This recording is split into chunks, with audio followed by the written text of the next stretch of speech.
அண்ணன் சீமான் அவர்களை பற்றி நான் என்ன பேசுறது?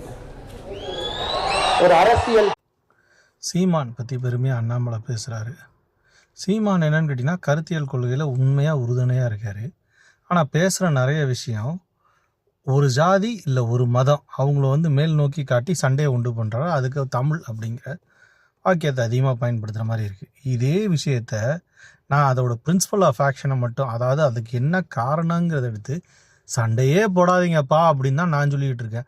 அப்போ நான் சொல்கிறத கரெக்டாக இல்லை இப்படின்னு ஓங்கிக்கிட்ட சண்டைக்கு வாங்கன்னு கூப்பிட்றது சரியா அப்படிங்கிறது கூட ஒரு படித்த ஐஏஎஸ் ஆஃபீஸர் ஐபிஎஸ் ஆஃபீஸர் சொல்ல முடியல. இது மனசுக்கு ரொம்ப சங்கடமாக இருக்குது. சண்டையே போடாமல் இருக்கிறதுக்கு இப்போ என்ன ரீசனுக்காக சண்டை போடுறாங்கன்னா வெளிப்படையாக சொல்லிடுறா, பணக்காரன் எந்த ஒரு இதில் இருந்தாலும் சரி, மதத்துலேயும் சரி மொழியிலையும் சரி, பணக்காரன் ஏழையை ஏதாவது ஒரு விதத்தில் போட்டு மிதிக்கிறான். அதை மிதிக்காமல் இருக்கிறதுக்கு என்ன காரணம் நான் சொல்கிறேன். இதில் ஏதாவது தப்பு